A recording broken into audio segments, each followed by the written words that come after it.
আমি ব্রাইডের সমস্ত মেকআপ ঘেঁটে দেওয়ার চেষ্টা করছি, কিন্তু ব্রাইড কিছুই বলছে না। কেন? তাহলে দেখো। হ্যালো বন্ধুরা, তোমরা কেমন আছো? আমি তো বেশ ভালো আছি। এটা ছিল আমার 12ই ডিসেম্বরের মেকআপ, ব্রাইডের মেকআপ ছিল। তাকে আমি বিয়েতেও সাজিয়েছিলাম, বিদায়েও সাজিয়েছিলাম এবং রিসেপশনেও সাজিয়েছিলাম। তার কেমন কী রূপ চাই সে আমাকে আগেই বলে রেখেছিল, কারণ তার আমি ভিডিও নিতে পারিনি, সময় হয়ে ওঠেনি তখন আর কি। আমি মেকআপটা শুরু করে দিয়েছি, তারপরে আমার মনে পড়েছে তার কেমন কি মেকআপ চাই, ভিডিও নিতে ভুলে গেছি। আর এখানে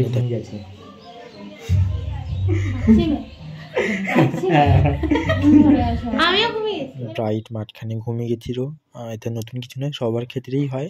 এত চাপ যায় তাদের উপর, তো মেকআপেই একটু তারা টাইম নিয়ে বসে, তো একটু ঘুম পেয়েই যায়। আর তার একটা ডিমান্ড ছিল সিঁদুর দিয়ে টিপ পড়বে, তো এই ডিমান্ডটা আমি তার রেখেছি। তো সিঁদুর দিয়ে টিপ পড়ার পরে তার উপর দিয়ে নকশা হবে, তো এটা আমি করেছি। আর তোমরা জানিও কেমন হয়েছে।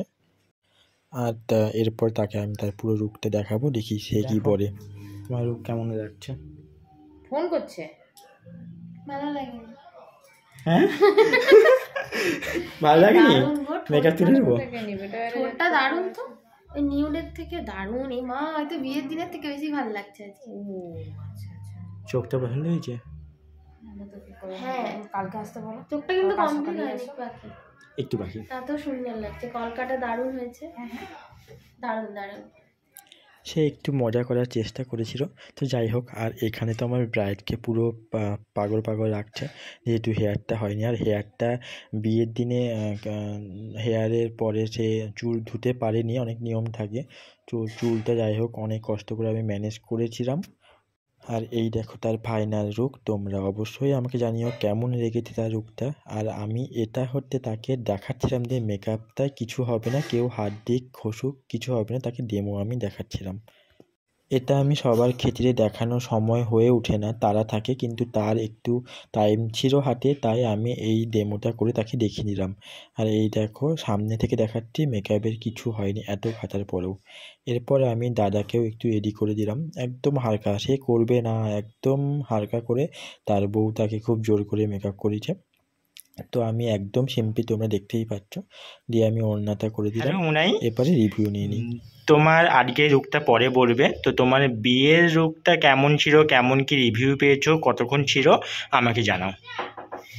আজকের বিয়ের দিনের রূপটা দারুণ ছিল, দারুণ মানে দারুণ। আমি তো আগুনের সামনে যখন বসেছিলাম ভয় পাচ্ছিলাম যে কিরকম কি থাকবে না থাকবে, কিন্তু তারপর উঠে দেখলাম একদম ঠিকঠাক, একদম কোনো কিচ্ছু প্রবলেম হয়নি।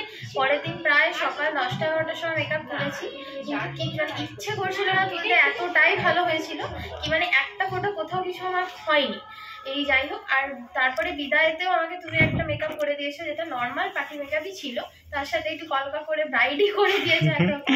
ওটাও কান্নাকাটির পরেও, মোছামুছির পরেও আমার একদম সুন্দর ছিল, যেটা আমি কালকে রাত্রে এসে তুলেছি। আর আজকেরটা আমি যেরকম চেয়েছিলাম ঠিক সেরকম, আমার একদম মনের মতো, আমার কোনো অভিযোগ নেই, কিচ্ছু নেই, ভীষণ সুন্দর। আমি তোমাকে প্রচুর কথা বলে প্রচুর জ্বালাচ্ছিলাম, তার মধ্যে তুমি ধৈর্য ধরে এত সুন্দর করে সাজিয়েছো, তার জন্য থ্যাংক ইউ। আর নেক্সট যা যা মোটামুটি পার্টি মেকআপ থাকছে তোমার কাছে, তুমি ধরে রাখো। আচ্ছা, তার পছন্দ হয়েছে তোমার? ভীষণ থ্যাংক ইউ। আর তোমার জন্য একটা উপহার আছে আমার তরফ থেকে, এ নাও। Thank you. চলো, টাটা। টাটা। তোমরা শুনে নিয়ে এসো তার কেমন লেগেছে। এই দেখো, এটা একটা গুরুত্বপূর্ণ জিনিস, কি সুন্দর একটা ভিডিও ওরা বানিয়েছে। আর ওরা বানাচ্ছিল, আমিও ক্যাপচার করে নিয়েছি আমার ফোনে, খুব সুন্দর লাগছিল দেখতে। এবার তোমরা জানিও আমাকে তোমাদের এই রিসেপশনের লুকটা কেমন লেগেছে। সবার খুবই ভালো লেগেছে, আমাকে সবাই বলেছে। তো এরপরে আমি তার জায়গায় গিয়ে একটা ছোটো একটা ভিডিও নিয়ে নিয়েছি। দেখো কি ভালো লাগছে, তার শাড়ির কালারটা এত সুন্দর লাগছে তাকে, খুব ভালো লেগেছিলো আমার এই মেকআপটা। এরপরে আমরা খেতে বসে যাই, আমাদেরকে খুব জোর করে, কারণ বিয়েতে আমরা খেয়ে আসিনি, রিসেপশানে জোর করে খাইয়েছিল। আর এটা আমার দিদি আমার সঙ্গে হেল্পিং করে, ও এখন কাজ শিখছে। আর এনাকে নিমন্ত্রণ করে কেউ খেতে দিচ্ছে না, তাই সে যাবে কেন? সে ঢুকে গেছে খেতে, সে তো খেয়েই যাবে যেহেতু নিমন্ত্রণ পেয়েছে। যাই হোক, খুব মজা হচ্ছিল এটা সময়। তো পুরো ভিডিও দেখার জন্য অসংখ্য ধন্যবাদ। আসবো পরে একটা কোনো ভিডিও নিয়ে। Tata, bye bye, love you.